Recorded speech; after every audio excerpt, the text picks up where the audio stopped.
সাত কলেজকে ঢাকা কেন্দ্রীয় বিশ্ববিদ্যালয় করার এক দফা দাবি অধ্যাদেশ জারির জন্য রাজধানীর তাঁতীবাজার মোড়, টেকনিক্যাল মোড় ও সায়েন্স ল্যাব মোড়ে আন্দোলন করছে সাত কলেজের শিক্ষার্থীরা। বিস্তারিত জানাতে সায়েন্স ল্যাব থেকে যুক্ত হচ্ছেন আমাদের সহকর্মী এইচ হিমেল। হিমেল, সবশেষ কি অবস্থা, যান চলাচল এখন পরিস্থিতি কেমন দেখছেন, আমাদেরকে বিস্তারিত জানাবেন। তো ঢাকা সাত কলেজের যে শিক্ষার্থীরা রয়েছে অধ্যাদেশ জারির দাবিতে, অর্থাৎ ঢাকা কেন্দ্রীয় বিশ্ববিদ্যালয়ের যে অধ্যাদেশটি হওয়ার কথা ছিল সেটি দাবিতেই কিন্তু আজ তারা দুপুর থেকে ঢাকার তিনটি গুরুত্বপূর্ণ জায়গায় কিন্তু তারা আন্দোলন শুরু করে।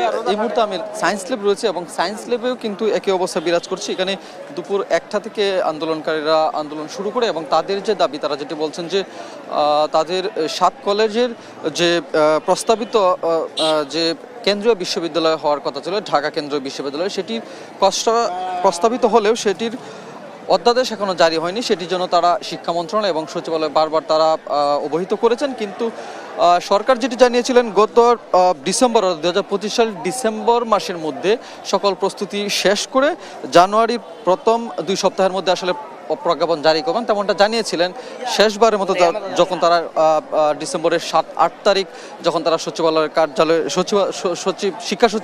শিক্ষা ভবনের সামনে যখন তারা অবরোধ করেছিল, কিন্তু আসলে এই 2 সপ্তাহ চলে যাওয়ার পরও কোনো অগ্রগতি দেখছেন না। সেটি কিন্তু তারা অভিযোগ করছেন যে আগামীকাল উপদেষ্টা পরিষদের যে বৈঠক রয়েছে সেই বৈঠকে যেন এই বিষয়টি আলোচনায় আসে এবং আগামীকাল যেন আসলে এই ঢাকা সাত কলেজের যে শিক্ষার্থীরা রয়েছেন এই কলেজে তাদের যে ঢাকা কেন্দ্রীয় যে বিশ্ববিদ্যালয় করার কথা সেটি যেন আসলে উঠে আসে এবং সেটি যেন অধ্যাদেশ আকারে জারি হয়।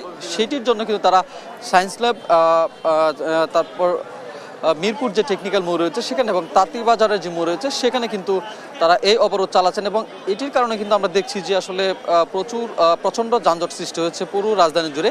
এখনও তারা আন্দোলন চালিয়ে যাচ্ছে। সন্ধ্যার পর হয়তো তারা ব্রিফ করে আমাদেরকে জানাবেন যে আন্দোলনের সর্বশেষ পরিস্থিতি। রাজধানী সায়েন্স ল্যাব থেকে এবং এই আন্দোলনের যে অবস্থা, এই ছিল সর্বশেষ তথ্য আমার কাছে।